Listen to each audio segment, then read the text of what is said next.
Bonjour bien-aimés dans le Seigneur, que la grâce de Dieu demeure avec chacun d'entre nous au nom de Jésus. Merci, c'est venant. S'il vous plaît, n'oubliez pas que nous sommes en pleine préparation de l'avènement de notre Seigneur Jésus et l'enlèvement des vrais enfants de Dieu. Il y a un pan que nous avons ouvert hier, à savoir les signes de l'avènement de notre Seigneur Jésus. Quels sont les signes qui annoncent l'imminence de l'avènement de notre Seigneur Jésus-Christ? Et suivant cette logique, nous prenons Matthieu chapitre 24, nous lisons les versets 3 et 4.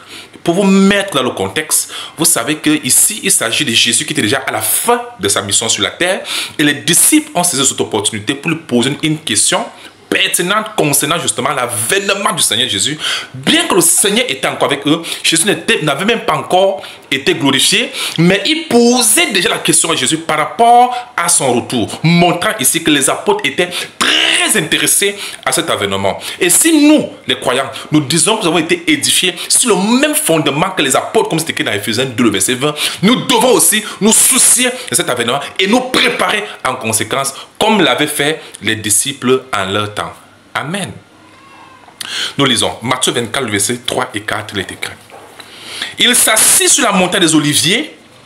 Les disciples vinrent en particulier faire cette question. Dis-nous, quand cela arrivera-t-il et quel sera le signe de ton avènement de la fin du monde?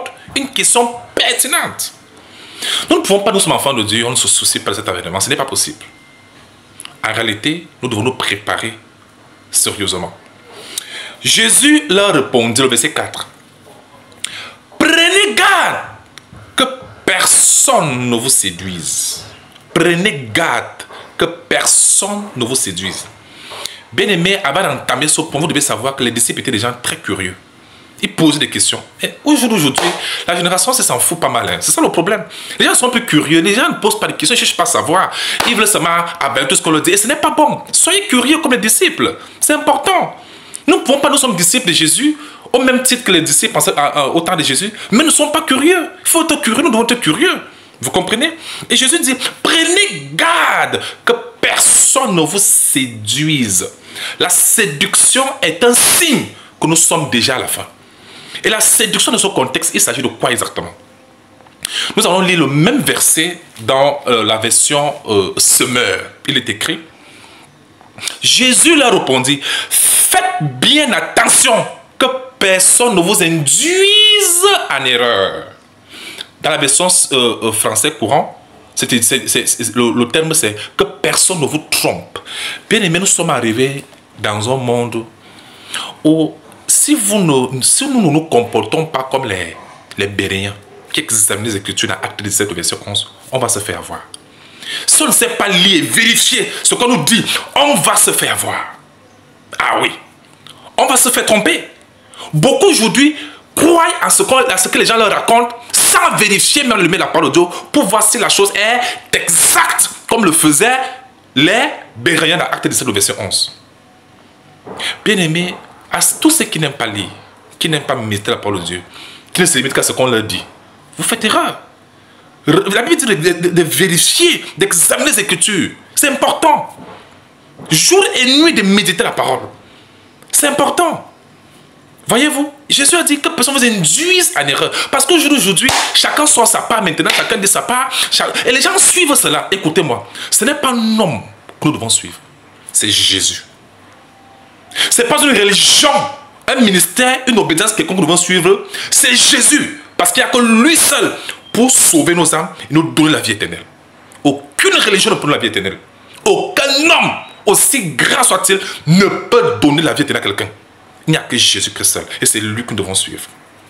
Amen. Que personne ne vous induise en erreur. Bien aimé, si nous voulons avoir la vérité, découvrir la vérité sur Dieu, retournons aux Saintes Écritures. Jésus a dit, vous connaîtrez la vérité et la vérité vous affranchira. Si vous ne connaissez pas la vérité, vous ne pouvez pas être affranchi. Et il a dit, mon peuple périt. Pas parce que mon peuple manque de talent, c'est parce que mon peuple manque de connaissance. Et tous ceux qui n'aiment pas acquérir la connaissance, vérifier même ce qu'on leur dit, ils vont se faire avoir. Et Jésus a dit, faites attention que personne ne vous induise en erreur. Bien aimé, nous vivons dans un monde de séduction. où les gens dépensent beaucoup d'argent pour se faire, pour paraître bien, pour décorer le temple, pour montrer aux gens que tout va bien, ils ont les millions, ils ont les milliards, alors que, et dans tout ça c'est pour séduire la chair, pour séduire les yeux, alors que la vérité, la parole de Dieu n'est pas bien présentée aux hommes. C'est ça l'erreur aujourd'hui. C'est l'erreur des religions aujourd'hui. Ils mettent beaucoup de milliards pour décorer le temple, pour se décorer, pour faire rouler les grosses voitures. L'objectif, c'est d'impressionner les gens, alors que ce n'est pas ça qui sauve. C'est Jésus-Christ qui sauve. Présentons Christ.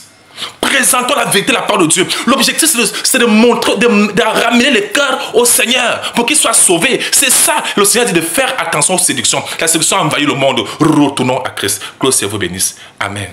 Bien-aimés dans le Seigneur, en deuxième partie, vous savez très bien que la séduction, le Seigneur nous a mis en garde contre la séduction. C'est-à-dire que nous devons être tellement attentifs au point où on ne doit pas se permettre d'être trompé par des gens qui ne s'appuient pas sur la parole de Dieu quand on nous parle de Dieu. Parce que vous savez, ces choses-là, ça ne rit pas. Ça ne rit pas, bien-aimés. Parce qu'une erreur de notre part, on va le payer éternellement. On va le payer éternellement. Voilà pourquoi il est très important de ne pas blaguer avec son salut. Ne pas blaguer avec le Seigneur Jésus. Tant que nous avons encore la conscience, tant que nous sommes encore en vie. Parce qu'après la mort, il n'y aura plus rien à faire. Donc attention aux erreurs. Attention quand vous emballe dans des histoires alors que vous n'avez pas bien réfléchi. Prenez le temps de bien vérifier tout ce qu'on vous dit. Amen. À la lumière, la parole de Dieu. Quand vous connaîtrez la vérité vous affranchira. Et le Seigneur dit, mon peuple périt, pas parce qu'il manque de potentiel, mais parce qu'il manque de connaissance. Le manque de la connaissance de la parole de Dieu peut induire une personne dans une perdition éternelle. Le Seigneur dit, faites attention que l'on ne vous induise pas en erreur. Lisons un passage, Éphésiens chapitre 5, le verset 6 est écrit. Le Seigneur dit, que personne ne vous séduise par de vains discours, car c'est à cause de ces choses que la colère de Dieu vient sur les fils de la rébellion. Aujourd'hui, nous sommes dans un monde où les gens sont devenus rebelles à la vérité.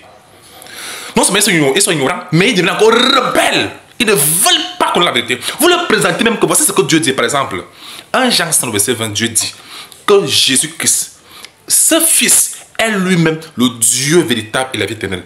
C'est écrit, mais les gens vont dire non. Ce sont les fils de la rébellion qui rejettent, qui méprisent et rejettent la parole de Dieu. Mais ils parlent de Dieu comment?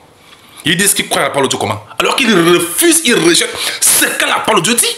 Vous expliquez ça comment? Ce sont les fils de la rébellion. Lisons le même verset dans la version semaine. Éphésiens 5, 6, il est écrit que personne ne vous trompe par des arguments sans valeur. Aujourd'hui, les gens sont se sont décorés du gros français, la philosophie, des expressions mielleuses. Tout ça, c'est pour séduire la chair des gens, la tête des gens. Mais entre-temps, il n'y a aucune pertinence de Christ dans leur discours. Dieu appelle ça les vains discours. Il dit que personne ne vous trompe par des arguments sans valeur. Ce sont ces désordres qui attirent la colère de Dieu sur ceux qui refusent de lui obéir. Mais bien aimé, si vous faites tromper, ça sera de votre faute. Parce que vous avez négligé de lire et de méditer vous-même. Et c'est ça l'erreur. Ne vous laissez pas tromper. Méditez-vous la parole de Dieu. Posez des questions. Demandez des choses que vous ne comprenez pas. Cherchez à comprendre. C'est important. Ne soyons pas comme des moutons aussi qui marchent comme ça. Là. Faire le service pour moutonner, ça veut dire que comme tout le monde fait, nous aussi on fait. Non! Lâche est le chemin qui mène à la perdition. Il y en a beaucoup qui passent par là. Et toi, le chemin qui mène au ciel, il y en a peu qui trouvent le chemin. Le chemin du ciel, c'est la minorité, ce n'est pas la majorité. C'est ce qui est écrit. Amen. Ouvrons les yeux. Nous ne nous laissons plus séduire. Nous ne nous laissons plus qu'on vienne nous tromper, nous dire n'importe quoi, sans s'appuyer sur la parole de Dieu. Et posons des questions. N'ayons pas peur de poser des questions qu'on ne comprend pas. N'ayons pas peur de dire que bon, ici je n'ai pas compris. Ça doit être clair dans ta tête. Si ce n'est pas clair dans ta tête, ça sera de ta faute si jamais ton âme se perd. Faisons attention. Amen. La séduction est un signe de la fin des temps. Est un signe que l'avènement du Seigneur est proche. Les gens racontent des bêtises, des histoires, dormir debout. Ils créent des dogmes, des doctrines, des sacrements. Les gens croient en cela bêtement sans se poser des questions. Et c'est pas bon. Ne laissez personne venir vous tromper sur le testament que Dieu nous a laissé. Ça, c'est le testament que Dieu nous a laissé. Ne laissez personne venir nous tromper.